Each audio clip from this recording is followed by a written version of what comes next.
Right, we're going to get started. All right, today is May 20th, 2020. It's 7:01, and I'm going to call the regular Board of Education meeting to order. Please rise for the Pledge of Allegiance. I pledge allegiance to the flag Of the United States of America, to the republic for which it stands, one nation, under God, indivisible, with liberty and justice for all. All right, roll call, Kelly. Ms. Gutterbit? Here. Mr. Case-Layout? Delayed. Ms. Flynn? Delayed. Mr. Rakowski? I see. Mr. Adler? Who was that, Kelly? Laura? Or I do not see. Delayed. Mr. Tseng? Here. Mr. Wolf, I see. Here. Hewer? Here. And Mr. White. Here. All right. I'm going to ask you to please rise again for a moment of silence for all of the victims of COVID-19 pandemic.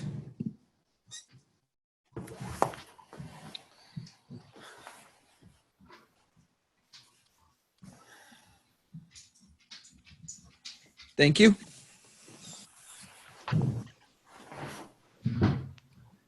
All right. Tonight's workshop is going to be a budget presentation from Matt and Anne Marie.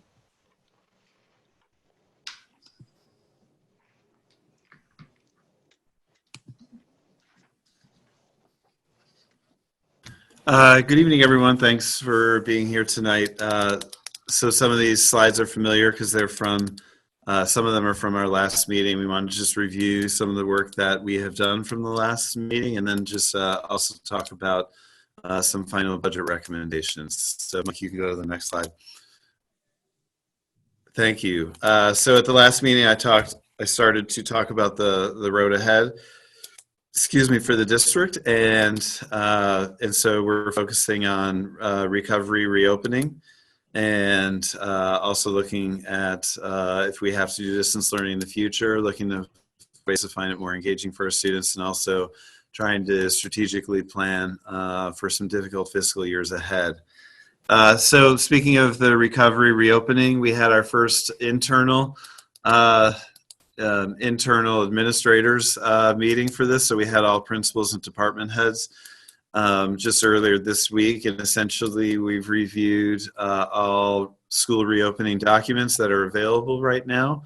I guess I understand the CDC came out with a new draft of recommendations today. So we'll take a look at those. But we also asked all of our principals and department heads to start brainstorming basically every possible contingency that we have to plan for next year. So we're thinking of kind of three big umbrellas. One is a full reopening with a lot of health supports in place and monitoring supports in place in our schools. Another is some sort of blended model, and there's a lot of variations for this. And, you know, some of this probably will come from the state, but it's good for us to plan for it, where to enforce social distancing with our students, that we do some to reduce the number of kids in the building at any one time. So I won't get into details about that because we really haven't gotten into the details about that, but for sure it's something that is being thought about all over the country, probably in almost every state and school district, is, you know, that there's a blended sort of distance learning in kids in buildings. And then the last piece is also if we have to be closed again, whether it's rolling closures due to outbreaks and or if it's a long-term closure.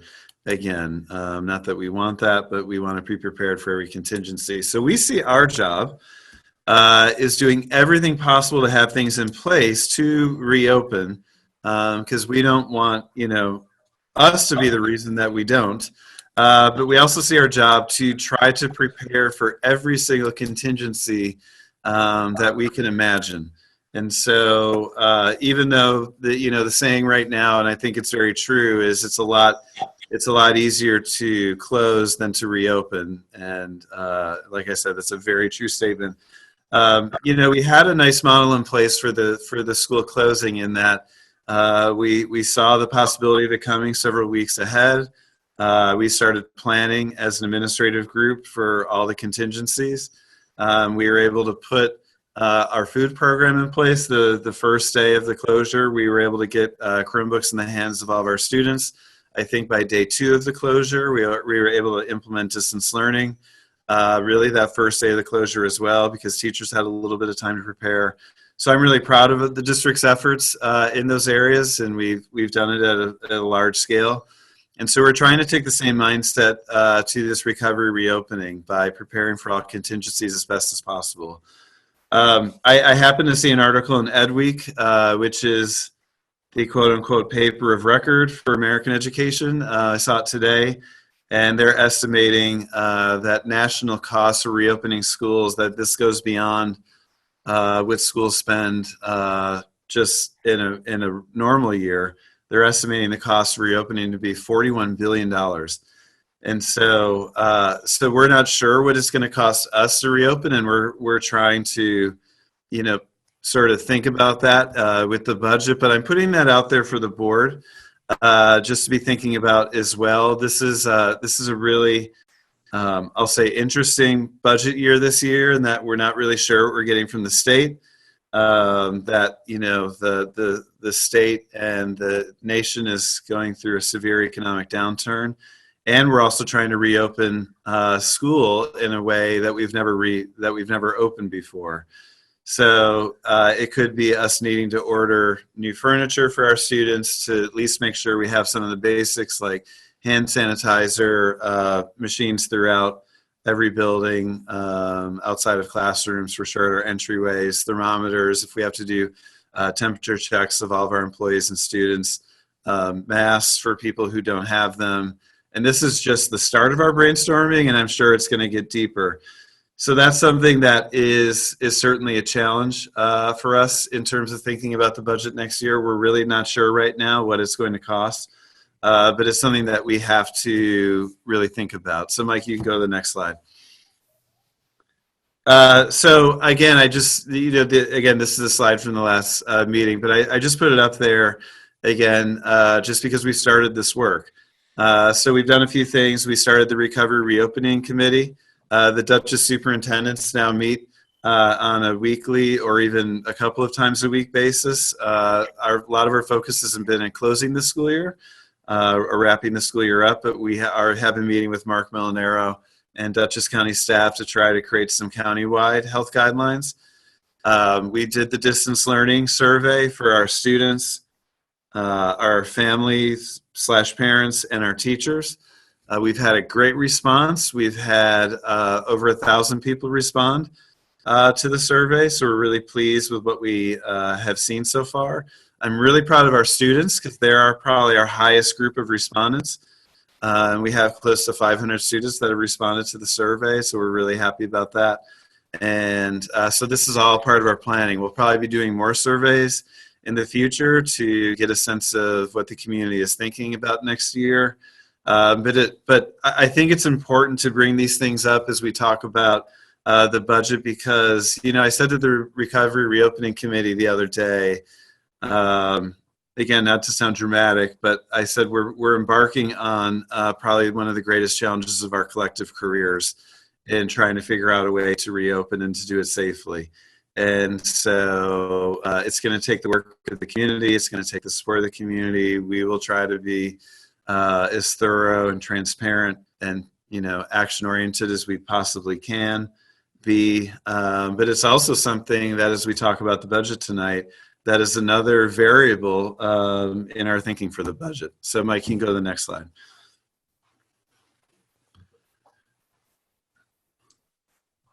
So this is just some details. Or Anne-Marie, you were going to talk about this one. Sorry. Oh, no, that's okay. And again, it's the same slide as what we had talked about. It's just a reminder that the governor signed the executive order, that we are having our school district budget vote on June 9th. It will be all by absentee ballot.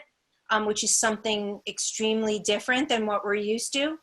The ballot will have the school district levy, the budget, and the Howland Library budget, as well as the board members of the school district and the trustees of the library.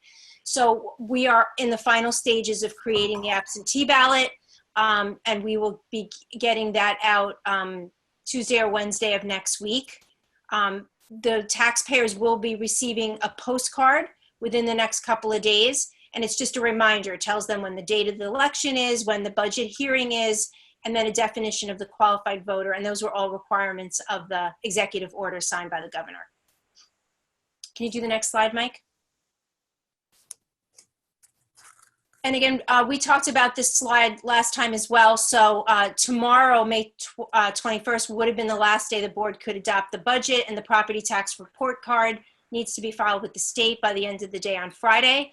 A copy of the property tax report card is on the agenda for the board to vote on. The budget hearing, again, would be June 1st. June 9th is the budget vote by absentee ballot, and we are planning to have a canvass of votes meeting on June 10th.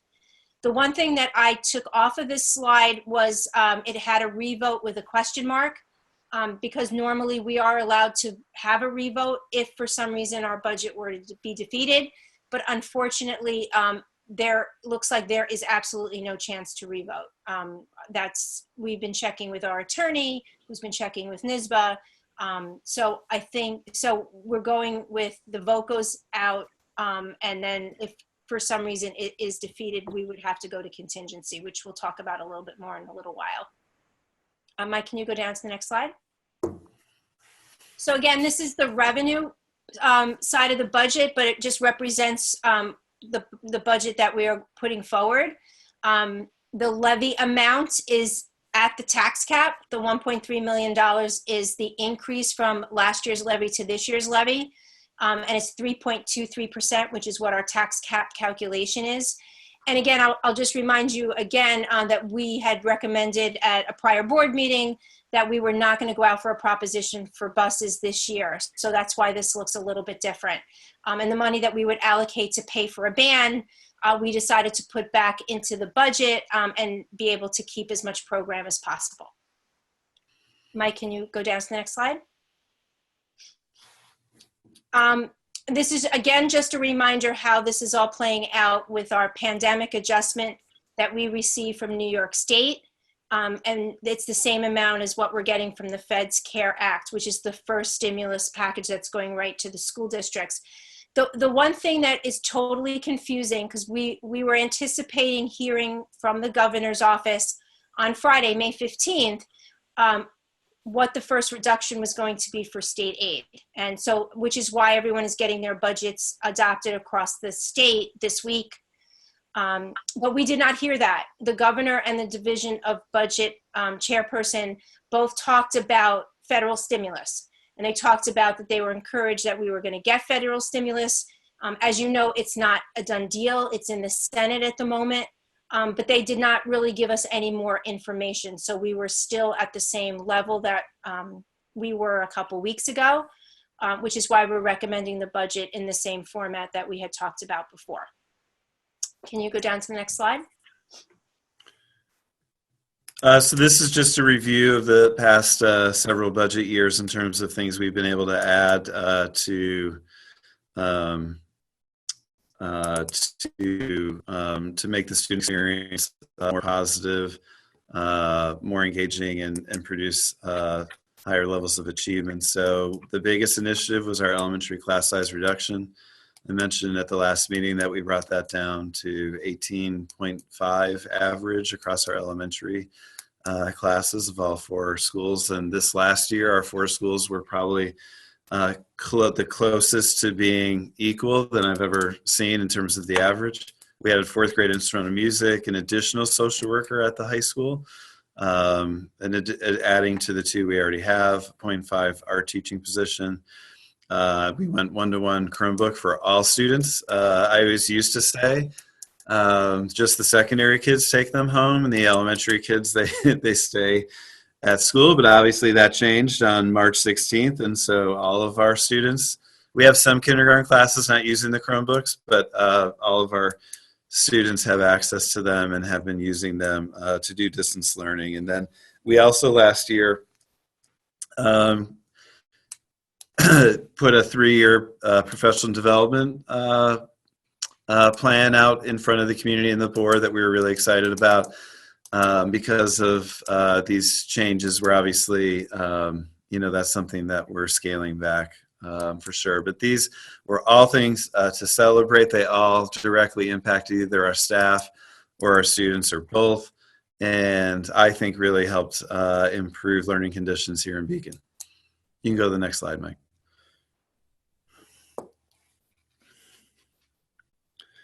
Go ahead, Amory. No. I was just going over some budget considerations. We had talked about 2 elementary positions not being replaced, and Matt had talked about the class sizes, which wouldn't change that much from 18.5 to 19.2. We were not going to fill the business teacher position. There's a middle school math teaching position that doesn't need to be replaced going forward. We did make some reductions in the professional development area in this current budget. And then there were reductions in maintenance, transportation, and the clerical area, which are considerations we can make going forward. Can you go to the next slide, Mike? So this is the first conversation we had about contingency. And in a contingent budget, only expenses that are ordinary and contingent expenditures, which is quotes, that's the law. The more important piece of that is that we are not allowed to increase the tax levy from the prior year if our budget gets defeated and we go to contingent budget. So for us this year, that would mean a $1.3 million cut to the proposed operating budget. What makes it worse and more scary is that that's assuming we get 100% of the state aid that was in the enacted budget for the state. And we already just spoke about the governor continuing to talk about cutting our aid. So not only would we have to cut the 1.3, we're still not 100% sure about the state aid. So which makes it much more scary this year about going into contingency. Can you go to the next slide, Mike? And these are items that we have to, that are not included in the contingent budget. By law, non-mandatory equipment purchases, certain student supplies, facility use of our buildings. We do let a lot of the communities use our buildings for free. They would have to pay full price for it. There'll be reductions in the use of it. We would have to cut back on the hours. Computer hardware that's not for educational purposes. We'd have to look at athletics, the way we offer athletics, the way we offer clubs, some of the music and the music electives that we were lucky to add in prior years' budgets. And we always have to look at increased class size, which is something that the board and the administration have worked really hard to keep low. So these are things that would have to be considered going forward if we had to go to contingency. Mike, can you go to the next slide? So we obviously we're in a totally different environment right now, and so I just wanted to lay out some of the things we're going to do to communicate about the budget. We will still send a budget newsletter to all voters. We're working on putting that together, at least the initial part. We're obviously waiting for the board to adopt the budget. Regular messages to people who are on my email list to just remind them about the vote. It's a different way of doing it this year, and we want to make sure that people are reminded frequently about remembering to vote. The use of social media in the district to highlight aspects of the budget. I see this budget as a way to really try to preserve many of the gains that we've made in the district over the past few years. And so we want to try to find ways to highlight it. We also want to find ways to highlight, I think, some of the really powerful work we've been doing the past couple of months. So one of the things we're really excited about, I don't have the exact day that this is going to happen because I've got to sort of work with the math a little bit and work with Anne Marie and Karen Pagano. But our meals program has been massive in Beacon this year. We have 2 sites where really hundreds of people come to pick up meals for their kids, and then we also deliver several hundred meals. And so we're approaching our 100,000th meal. So before this year is out, we'll have delivered 100,000 meals or handed off 100,000 meals to our young people in the district. And so we really want to celebrate that on social media and on my other communication channels. It's been a massive team effort to do that. Not even though the most important people are our food services department who put the meals together, and Karen, but we also have bus drivers delivering. But then we have this huge army of people who voluntarily kind of help us out either with the distribution or the delivery. And so, I'm a part of one of those teams. I'm stationed at South Avenue every Monday and Wednesday morning. But we have a number of administrators, teachers, clerical, teaching assistants, really people from all different departments and units in our district helping out get these meals out. Although I don't know this data for sure, just sort of looking at what's going around in the area or the county, I think we probably have one of the biggest and most successful meals programs around. And this is something we're really proud of, and I think it's something that's made a huge difference. So we aim to continue that over the summer. It may not look exactly the same, but the reason I'm sharing that tonight is that's something to be really proud of. And it's something I think to help really inform the community of what we've been doing, even in this time of the district being closed. We obviously haven't really been closed. We've had to just change the way we operate. But whenever I read things about the food issues with school closure, not that I say we've solved the issue, I do feel proud that as a district that we did everything under our power to get the meals out to as many people as we could. So another thing we'll do also, or I will do, is just reaching out to PTO leaders and community leaders for helping getting the word out about the different way we're voting this year. And to supply them with information about the vote. So I'll be doing that starting tomorrow. And I'm really excited to do that. And so anyway, we're excited to put the word out in lots of different ways. And if we besides the budget hearing on June 1st, if it makes sense for us to do, like another sort of Zoom meeting with a group of people or a PTO or something, we'll look into doing that as well. So Mike, you can go to the next slide. So this is just a chance for folks to ask us questions or discuss.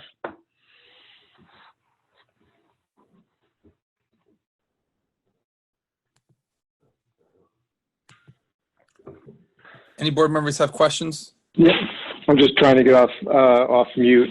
One concern I have with this budget is with all the, impact of the coronavirus.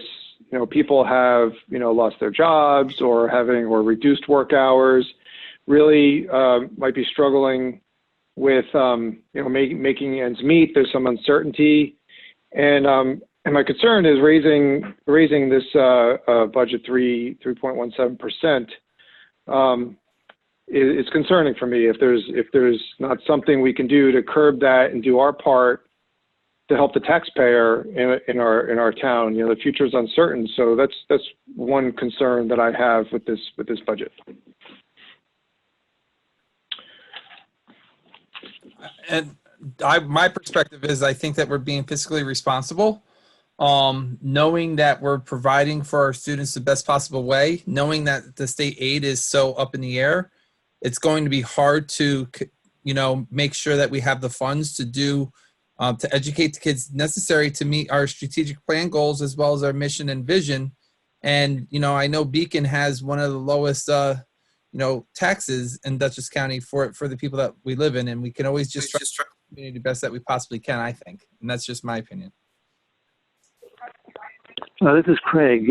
I think we should be very alert to the possibilities of further state aid reductions. We don't have the definitive word as yet, and the word I see so far is more negative than positive because we're not seeing serious commitment at the level of the United States government, particularly the Senate, on serious help for the states, which would flow through to vital services, including bolstering state aid.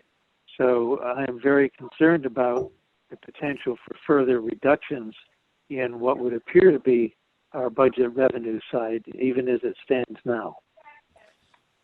And the other concern I have is, Anne-Marie, if you go to the slide where it had the Federal CARES Act piece, Yes, so that they're reducing our state aid by that amount, correct? correct.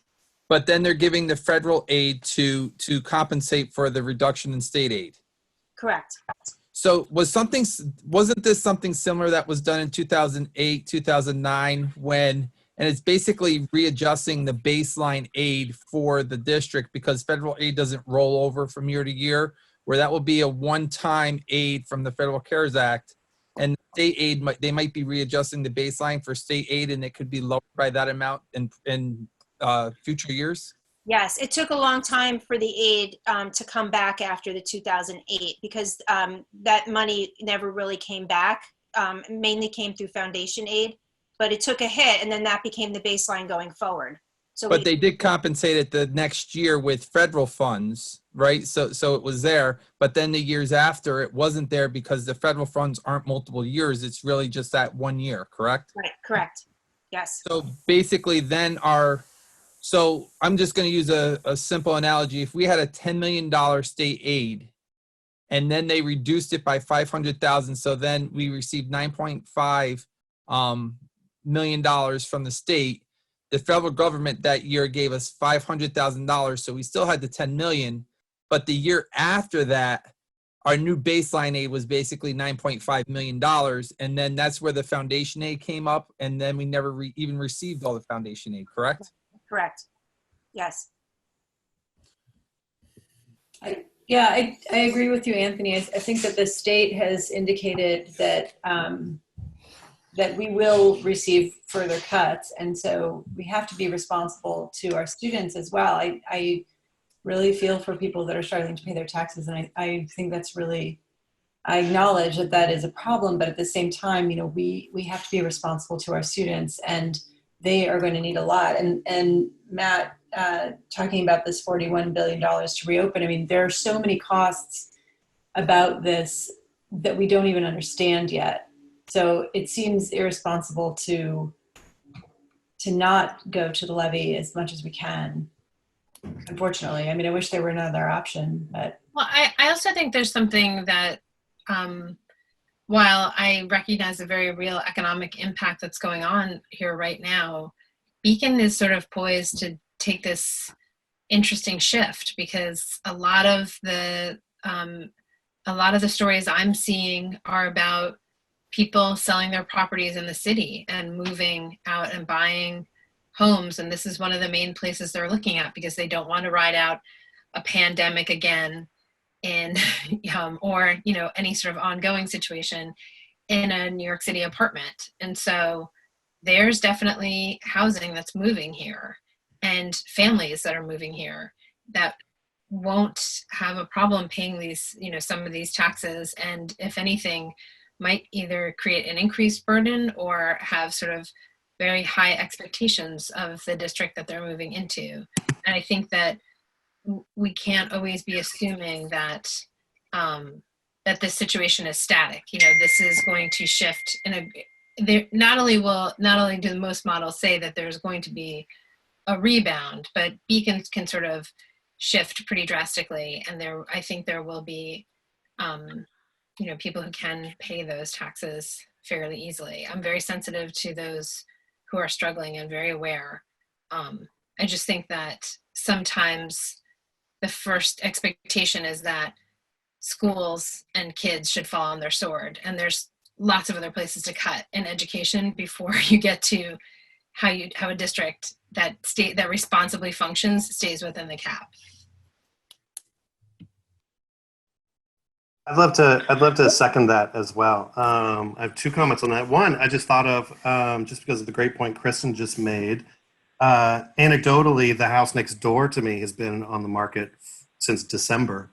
And I was just talking to the owner today, and he says he's gotten 20 offers in the past 2 weeks, all from people from New York City, that are scrambling, I think, to move to escape the city. So I think that is a great point. And the second is something that I am very sensitive, of course. Taxes are an expense that people have to pay, but when we're thinking about people who are hit the worst by financial insecurity, education is without a doubt proven to be the one service that is most effective of lifting people out of poverty and best serving those people in need. So I think the impulse, the logic, there's some rationality behind thinking if we get people to collectively pay less, but I think actually collectively chipping into education is the best way to help people in need. James, I think that's a great point. And Anthony, I'm sure we'll talk about this later, but we spoke with Sue Serino yesterday, and Anthony made exactly that point, that we need to be thinking long-term. And long-term, if we continue to cut away at our budgets and the services that we're giving to students, all of these taxpayers will pay in a different way, because that will be people that are not self-sufficient and cannot support themselves. So it will come out of the budget in either way. I have a comment in the list of considerations. That slide. What was that slide trying to convey? It was up maybe 2 slides. List of considerations. So the consideration slide were some areas that if we needed to cut more, we could do that. So we have the business teacher position is currently not in the budget. In the budget that we presented to you. Some of the other positions or some of the other reductions were considerations that we could make if we got a cut in state aid, or, God forbid we had to go to contingency. So those are areas, but most of those things are still in the budget, and they're really basically there to kind of absorb a state aid cut if we were supposed to get one on the first try. Okay, so what if we approve this budget and then the state aid stays the same or goes up? Do we get to reduce our budget? Because some of those positions we've already said we're not going to fill. So it's kind of forcing us to keep some extra in the budget just as an in case, which is okay as a contingency. But if the state doesn't cut what they give us, I think it shouldn't be a windfall for us to add to our fund balance, which is already pretty high. But I think, Mike, I'm sorry, but I just want to remind you that there are things that we had planned to do before the pandemic began that we are not doing now. We were talking about a reading specialist and other supports for students that are not happening now. So this is here definitely, but there's so many things that we want to do in this district and actually we're planning to do before this happened that are not happening at this point. And those I consider to be cuts. What is our fund balance now? And have we determined how much money we're not spending in this year's budget? Where is that going?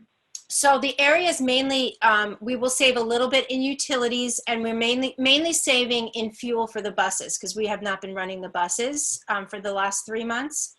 So all of that money, we're hoping to increase some of our reserves. We talked about the teachers' retirement reserve. So, going forward, because this is more of a multi-year kind of plan, because not this coming budget year, but the following year, I think is still not going to be great. And we needed to have some money to support that.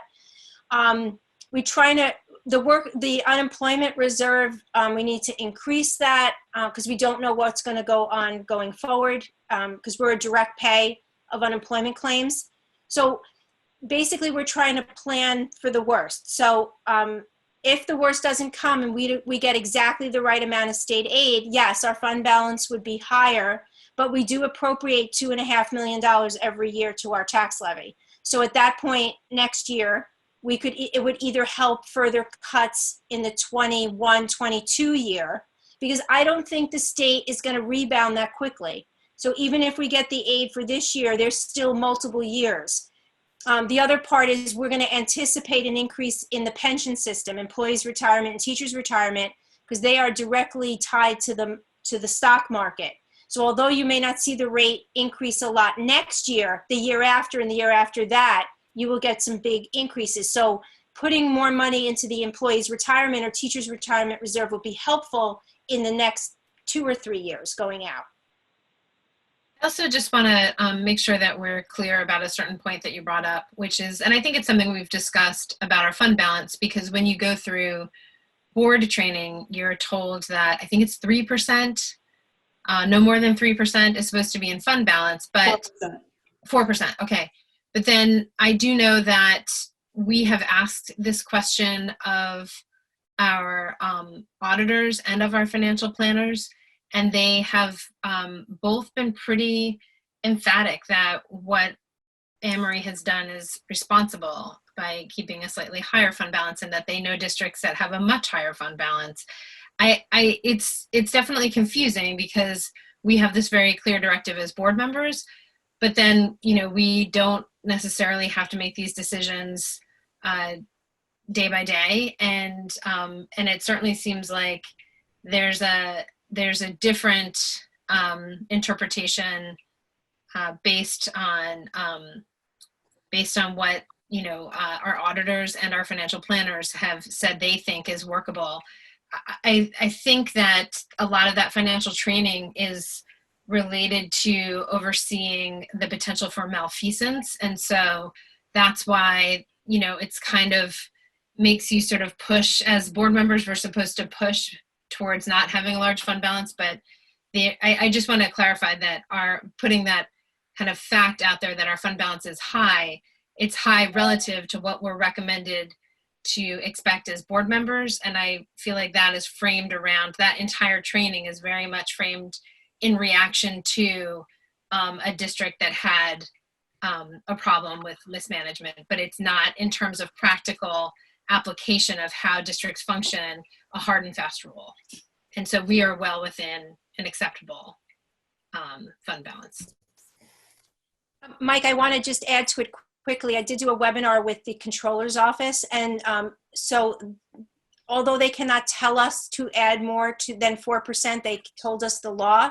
They said that that would be something that the law would have to change, but all of the other webinars are talking about school districts trying to put as much in fund balance as possible for next year to offset any kind of state aid cut, because that's really the thought process. So, you know, look at your reserves, make your reserves what you need them to be, but then have money available in fund balance, because the state aid number that we were allocated in the state budget, he has to meet certain markers, the governor, like revenue and expenditures, and for the first look back period, he has not met them. And we're not even sure if we do get a bailout for the federal stimulus, whether that would be enough not to get a cut from the state. So we're all pretty much doing the same thing as far as putting it in fund balance for this year. All right, were there any other questions? I have one more question. There's two components to the levy increase. One is the tax base growth factor, and then the tax cap, correct? And the tax base growth factor is 1.5%, I think, about $620,000. Yes. So if we said we recognize the state that some people are facing, the hardships that some of our taxpayers might be facing, and we say we'll do the normal tax cap, but not the growth factor, what would that impact be on the budget? That would be a direct reduction of $600,000 out of the budget. And that's also assuming that you're going to get all the state aid, which we don't know for a fact. And what is the value of the items we have on the list as consideration?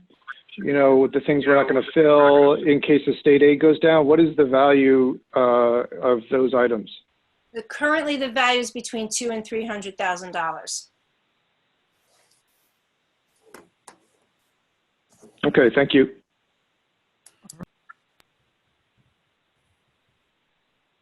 right. Seeing no other questions, I'm going to go to ask the board. Hold on one second. I'm trying to see my other screen. I need a motion to adjourn to executive session to review the employment history of particular individuals. So moved. Second. Who was the second? Kristen? Meredith? Meredith. Comments or questions? All those in favor? Aye. Aye. Opposed? Motion carried. I think everyone's here now, correct? So it was 9-0. All right, Kelly, we should be back in a half hour, 45 minutes. And board members, we're gonna go to a new platform that you should have received an email on, okay?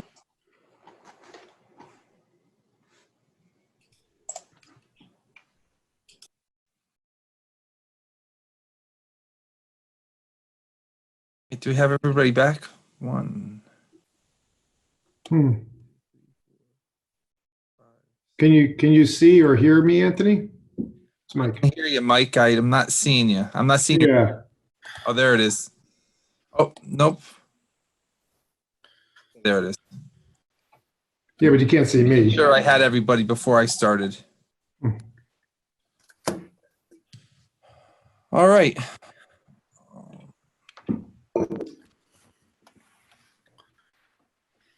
So I need a motion to waive agenda items 5.01 and 5.02, which is the student school presentations and parent groups. So moved. A second. Second. Comments or questions? All those in favor? Oh, I'm sorry. Aye. Question. Are we sure there are no parent or student groups here? They're also going to have the opportunity during open to the public, James. Gotcha. Okay. Thank you. Yep. All those in favor? Aye. Opposed? Aye. Motion carried 9-0. Sorry. There I am. All right. There are no items on the agenda that need to be corrected. I need a motion to waive policy 1230 to allow the public comment via video conference. Motion. Second, Second. Kristen, comments or questions? All those in favor? Aye. Aye. Opposed? Motion carried 9-0. I'm going to give a minute to see if anybody from the public would like to, if you're on and you're part of the public, you could go to the chat feature, acknowledge that you have you want to direct the board or address the board, and we'll call on you and unmute you.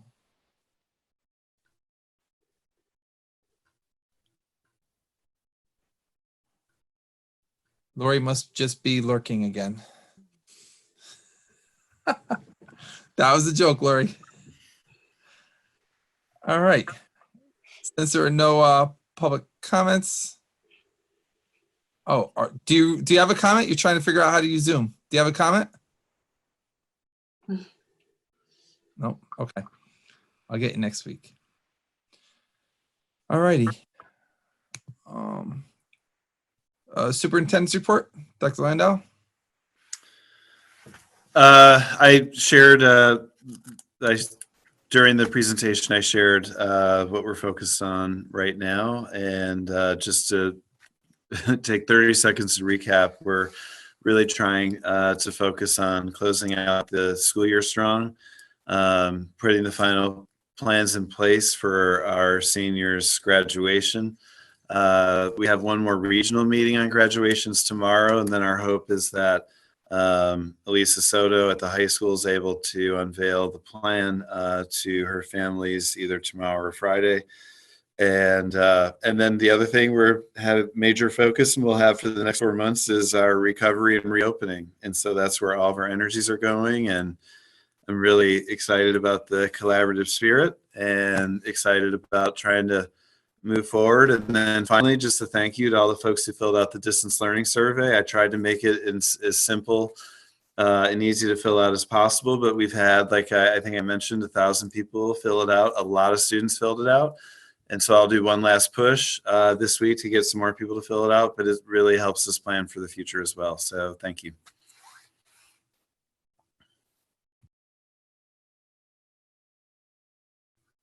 You're on mute, Anthony. Yeah, I forget that sometimes, and it pops up. My computer's good. It says you're muted if you're trying to talk. Going to board comments, committee reports, including board comments. We're going to go to the Facilities Operation Committee. Kristen? Matt and I had to reschedule a planned chat with Tetra Tech just to kind of work out some last final questions we might have if we're going to move forward with them. My dad's surgery was the same day, so I had to change it, and we just need to figure out when we're going to reschedule it for. Otherwise, I don't have any updates. All right. Any questions for Kristen? Seeing none, we're going to go to policy. James? Yes. Before I talk about policy, I just want to say, personally, I'm excited under these circumstances for what we can for our budget. I want to stay optimistic. I want to think that we're going to have the best outturn, but we really don't know. I'd like to just mention, I think that we probably all have a lot of shared frustration. We're in a time of crisis where we need the most funding, and that crisis is also demanding that we have the least. And I think that we're doing the best with what we can, but I think we're all under quite a lot of stress, not just with the budget, but just universally. And I think it's fair and okay to acknowledge that it's a difficult time. Policy committee, we have technically on the schedule that was made at the beginning of the year, we have a meeting that was set for June 1st that doesn't work now. We actually have our budget hearing on that same day. So we need to set a new policy committee meeting to look at some policies. I know Bill Roland, you mentioned that there were some pressing, some time sensitive policies that we need to look at sooner than later. Beyond that, my understanding is that most of the policy committee, our schedule is somewhat flexible, but the administration, I know you all are dealing a lot. So I want to find a way to schedule a meeting that we can actually keep the policy schedule moving forward, but also work within and understand that the administration is under a lot of stress. So if you guys could let me know what needs to be looked at and what schedule worked with you within the next few weeks, that would be great. Okay. I'll put a list together of the next policies we need to look at, and I think we can meet. It might be easier for us to meet after the budget vote, but I'll talk with the team. Okay, so you think likely we'll have a meeting in June, certainly not the 1st, but yeah, maybe somewhere in there, maybe the second week of June. Yes. It looks like we have a council meeting. Okay. Yep. So I'll look out for your input on that. And that's all I have. Okay. Thank you. Any questions for James? Yeah, I have a question for James. So there are some policies that have to be reviewed annually. So they go back on the schedule, I guess, after July. Yeah. Is that the plan, or? Yeah, absolutely. Is to look at which policies need to be updated by July. So we have June, and maybe we can squeeze in 2 meetings before July, but likely it's going to be 1. So we'll be waiting for input from the administration on that. Thank you. Any other questions for James? Seeing none, we're going to go to wellness. Flora?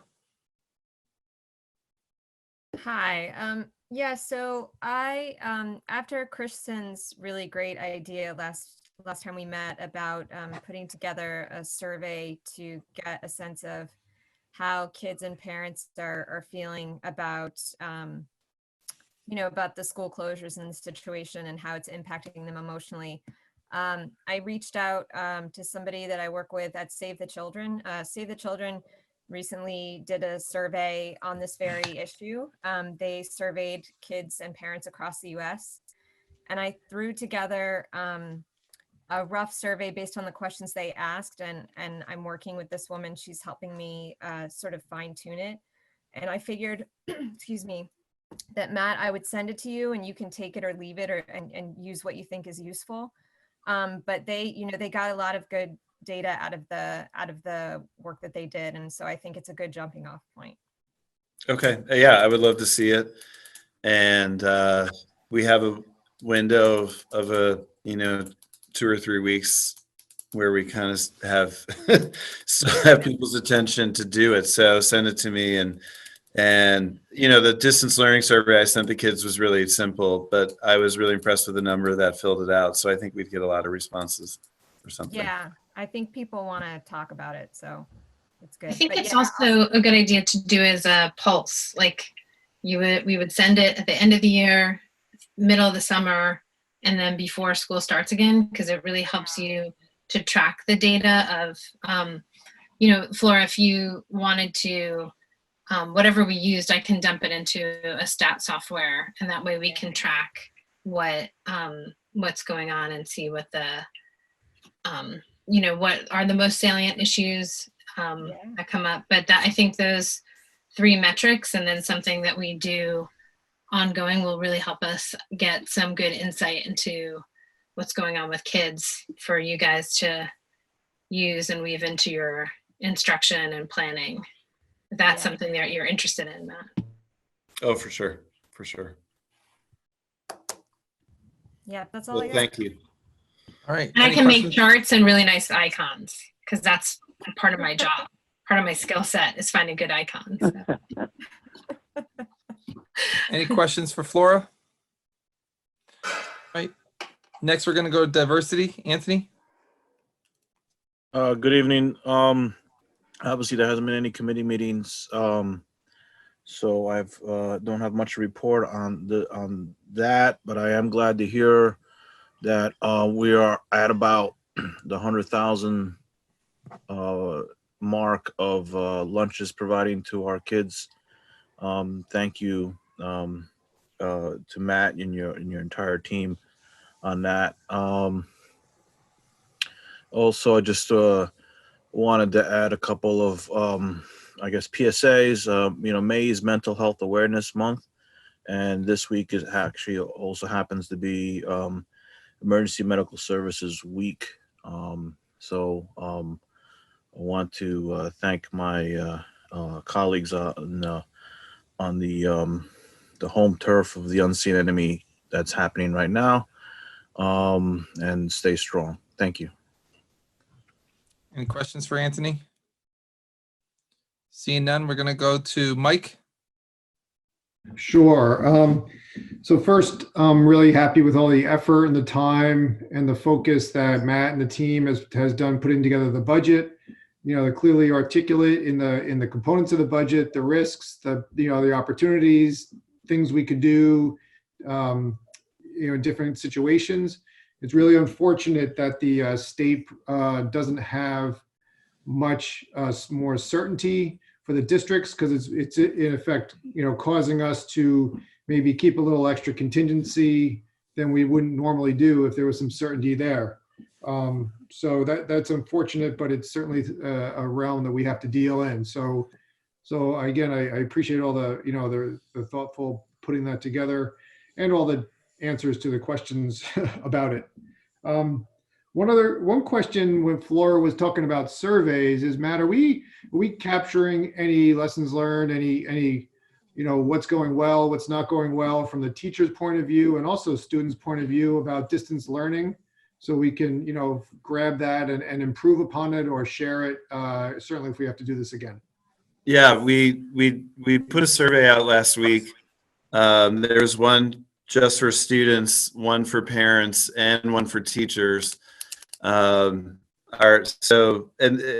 They both just asked 2 or 3 questions, or they all asked about 2 or 3 questions, like what worked really well, what would help you do this better, and what resources do you think we might need to add next year if we had to do distance learning.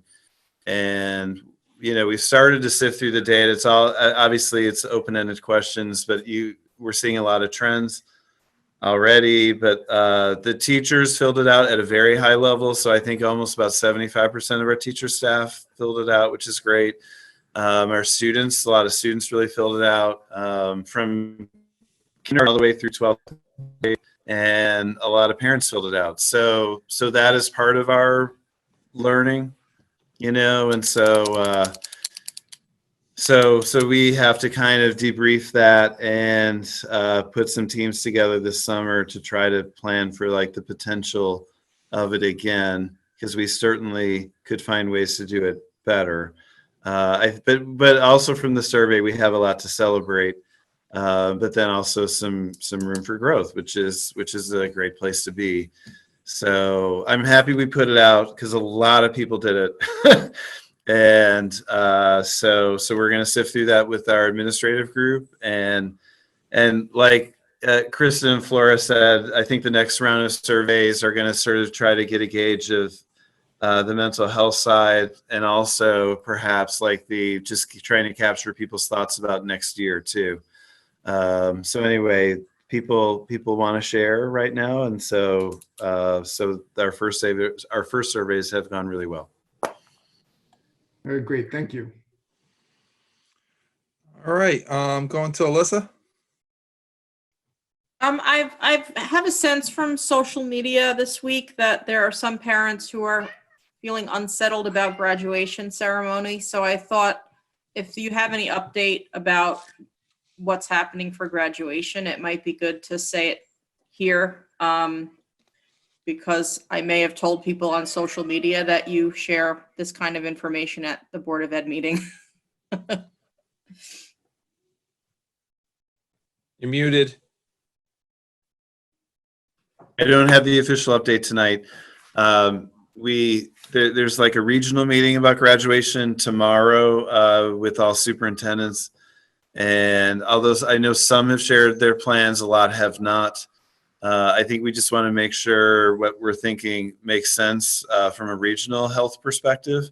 But I think once we get that okay, if that's even the point of this meeting tomorrow, then we're going to share.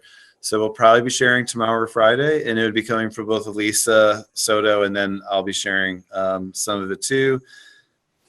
But the plan right now is multifaceted and safe and personalized, and I think it will capture the positive spirit that we want to capture, and really try to honor all the individuals graduating, but yet keep folks safe too. Thank you. Might add just an incidental. I was just reading today about a virtual reality graduation, which, while I can't imagine the technical feat, I thought it was kind of a cool idea. So something to think. All right. Anything else, Alyssa? Nope, that's all. Thank you. All right. Craig, public relations. So can you hear me? Am I on? We can hear you. Very good. So I think that before I address that, I wanted to say on graduation, there is an opportunity to buy a yard sign that says, "We love our BHS seniors, class of 2020. I just got one this past week, and they're apparently still selling them. And that's one thing that we can do, and they look great. I'm very impressed with the food rollout, with the quantity of it and the thoroughness of reaching out to the community. This is something where we can really be very proud. On public relations and advocacy, certainly individual advocacy is always in order as long as you don't represent that you're speaking for the whole board. Obviously, we do that by resolution. But we have free speech in America, and lots of us like to use it. So if you see something, you can say something. So I heard that Meredith and Anthony had a conversation with Sue Serino, our state senator from this district. I'd be interested to hear what transpired. But we don't have any meetings coming up at the moment until we figure out exactly what our schedule is here. So look for some guidance from our officers as to what might work. Meredith, Anthony, what can you tell us about your discussion? Craig, we'll address that during our board comments. Okay. We haven't had our board comments yet. Craig, I have a quick question for Craig. Yeah. Do you have? I was just looking through my email. I remember seeing a link to buy one of the We Support Our BHS Seniors, and I can't find it in my email. If you have that, could you send that around to the board? I think I can find that. Yep. That would be great. Okay. Any other questions for Craig? All right, Meredith, you're up. Anthony, I'm going to let you review the Sue Serino call. I wanted to just say quickly, if everyone isn't totally surveyed out, I put a link to a survey here, which is put together by BOCES, by all 37 New York BOCES groups. And I think it's similar. It's about, how you felt about your distance learning experience. I think it's important to get those experiences out as much as possible. I'm really happy to hear that we've had such a good response to ours. I did want to let the board know that Jonathan Jacobson's office reached out to me, and he was interested in hearing about how the election, this new election process is impacting us. I pointed him to the I pointed his chief of staff to the letter that I think I sent it to everyone, or someone sent it around anyway, written by the superintendent from Kingston that I thought explained it really well. That,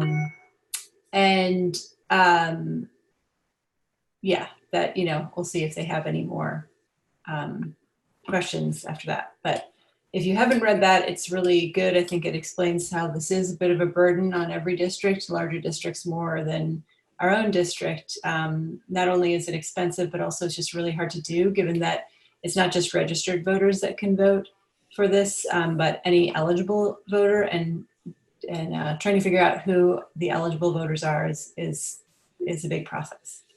I think that's it for me. Yeah. Any questions for Meredith? All right, seeing none. Yeah. Go to Sorry. Meredith, you posted a thought exchange. What's that link for? That's the link from the BOCES community. It's a distance learning survey. Okay, thank you. And I don't know if we want to share it more widely, Matt. That's up to you. Yeah, I got an email about it today, I think. So with the information about sharing, so Okay. I will send that out. It's good for 9 more days, I think. Okay. Any other questions for Meredith? All right, so as Craig mentioned, Meredith and I had a conversation with Senator Sue Serino of the 41st District. Was it yesterday, Meredith? Yesterday. Don't remember. Yeah, I think it was yesterday. Yesterday at 1:30. It was in response to the letter that Meredith had written. She responded back letting us know that she wrote a letter to Governor Cuomo saying that, about the Reimagining Education Committee and how there needs to be educators on that committee. That was her letter basically to Cuomo. I'll ask Kelly. I think Kelly has it, or there was a link to her website that she had it, that she sent it. So we could share that with the rest of the board, the letter that she sent to Cuomo. Basically, we framed the conversation, or I tried to frame the conversation with her around 3 questions. One about financing schools going forward, ensuring that we're not going to be losing money in future years. What is the Senate's plan? Has it come up for discussion about financing of education? Meredith insinuated a little earlier, and she disclosed that I did kind of say, if you don't spend the money on education now, we're going to be spending the money later. To her, we really talked about possible ways of reallocating to educate the kids, such as reallocating from other budget areas in the state, as well as the billionaires tax. And then we also talked about, is there a possible reentry plan that the state has come up with, and how it would be grateful if they gave guidance sooner rather than later. about the health issues that we're going to have to take into consideration, whether it's going to be a blended education with in-person and remote learning. Some background, I'm sorry. Craig, can you just mute your phone piece? I think it was from that. So she seemed receptive. She did tell us that she would put us in contact, or I asked her to put us in contact with Shelley, Shelley Mayer, who is the Senate Chair, Education Chairperson. So we're going to reach out to her, or I'm going to reach out to her to see if we could get in contact. I did offer my services to get on the committee with the governor to reimagine education, saying that I have really 3 different perspectives: a board member perspective, an administrative perspective, and a father of 3. And so I said if she could toss any weight around, that would be great. I thought it would be good for local districts if they had local representation for that piece. So she seemed like she listened, and it was, I thought, a good conversation. I think that we got a little out of it. I was happy to hear that she responded to set up a conference call based on a letter that we sent to her with concerns. I just think that the elected officials, as she insinuated during the conversation, they're very inundated with the unemployment piece right now. And it seems to be a priority that they're dealing with right now. So that was basically the nuts and bolts of the conversation. Can I add one thing? Yeah. She did say, in general, I think she seemed to be aware of the challenges we face. She did say that she would be afraid to support the billionaires tax because she was afraid that the billionaires would all move away. That was kind of the only concrete comment she made about it. Any other questions for me? Anthony, it's Greg. Comment. I think this is a very interesting development that we elicited a response back to us from Mrs. Serino. It shows that she's paying some attention to the advocacy efforts that come out of this board. So we can be glad for that.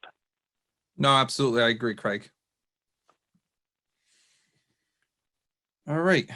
Moving right along, we're going to go to the consent agenda. The use of the consent agenda permits the Board of Education make more effective use of its time by adopting a single motion to cover those relatively routine matters which are included. Any member of the board who wishes to discuss individually a particular piece of business on the consent agenda may so indicate, and the item will be considered and voted on separately, thus preserving the right of all board members to be heard on any issue. Is there anything on the consent agenda a board member would like pulled?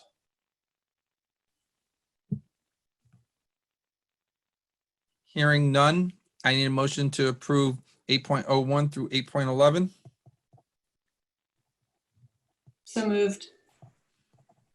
Second. Second, Mike? All right, just because it's so hard, I'm gonna ask, I'll call each one if that's okay, or do you just want to do a vote at once? All in favor?